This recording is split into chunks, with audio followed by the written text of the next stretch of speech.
jika melandai tidak apa-apa, relaksasi atau new normal kemudian dilaksanakan. Tapi jika meningkat, ya menurut saya relaksasi itu sama saja dengan bunuh diri.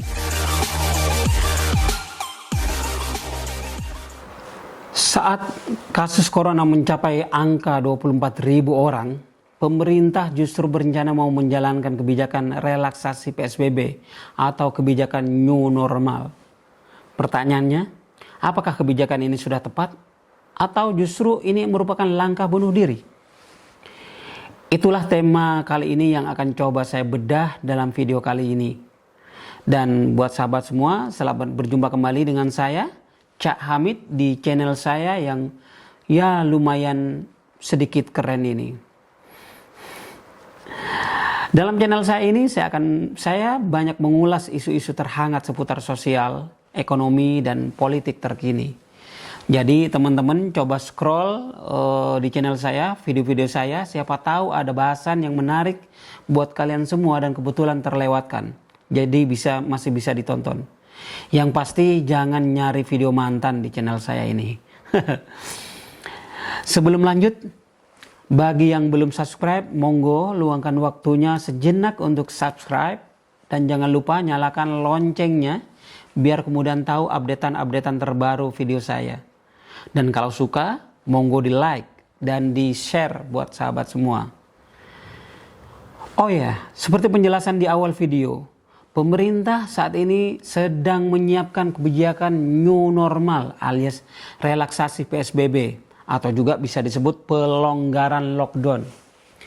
Bahkan Presiden Jokowi sudah datang ke Bekasi untuk mengecek kesiapan new normal di mal di Bekasi, Provinsi Jawa Barat ini. Dan sesuai info yang beredar, tanggal 6 Juni ini akan ada 60 mal di Jakarta yang akan dibuka kembali seiring berakhirnya masa PSBB yang diajukan kepada Kemenkes. Walaupun Anies Baswedan selaku Gubernur DKI Jakarta mengatakan pembukaan 60 mal di Jakarta tanggal 5 Juni itu adalah halu. Artinya belum diputuskan. Yang benar yang mana? Wallahu alam. Ironisnya, kebijakan relaksasi PSBB ini hendak diterapkan di saat kasus positif corona sudah mencapai 24.000 lebih kasus. Dan Indonesia satu-satunya negara di Asia Tenggara yang kasus COVID-19 tidak turun. Artinya saat ini, saat semua negara-negara di Asia Tenggara kasus corona sudah mulai turun atau minimal landai, hanya Indonesia yang masih cenderung naik. Dan saat cenderung naik ini, malah pemerintah ingin bergeser ke new normal. Ya, makanya wajar jika banyak orang yang menyayangkan atau khawatir akan kebijakan new normal ini jika diterapkan akan menambah kasus justru akan lebih besar lagi. Apalagi bagi saya, kita masih harap-harap cemas dengan dampak dari banyaknya orang yang masih curi-curi mudik saat lebaran kemarin. Termasuk ya juga pergerakan orang yang silaturahmi lebaran dalam kota mungkin. Walaupun tidak mudik, tapi mereka itu bergerak mendatangin sanak saudaranya. Dan itu banyak sekali.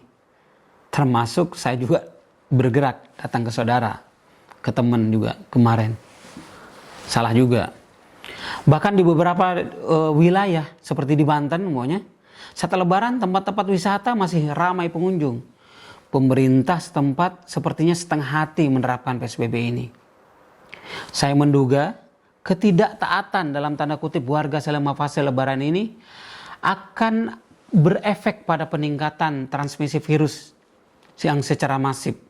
Dan itu akan ketahuan dalam 1-2 minggu ke depan. Itu pun jika rapid test secara masif betul-betul dilakukan. Jika tidak, ya angka-angka temuan kasus itu akan menjadi dipertanyakan. Atau tidak bisa jadi ukuran sesungguhnya kasus COVID-19 untuk bulan ini.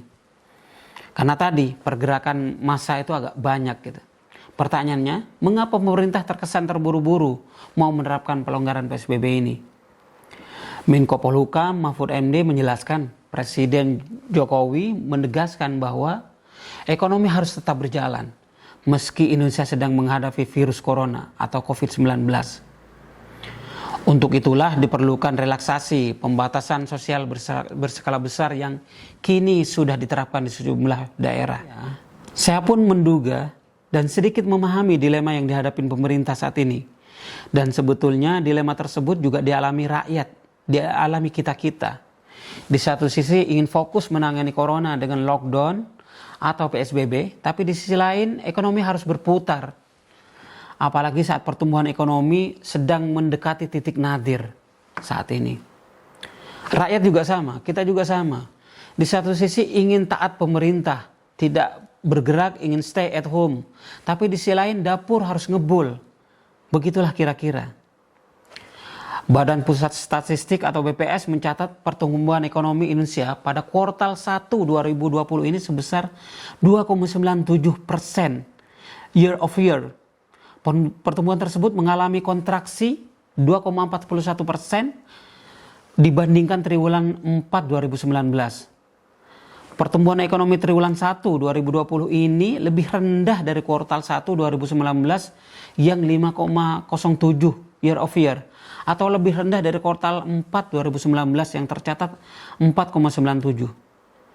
Ketua BPS Suharyanto mengatakan pertumbuhan ekonomi mengalami perlambatan yang cukup dalam, baik dibandingkan periode yang sama tahun lalu, maupun secara kuartal per kuartal dari kuartal terakhir tahun 2019. Jadi kondisi ekonomi inilah yang mendasarin pemerintah buru-buru hendak melangkah ke arah new normal.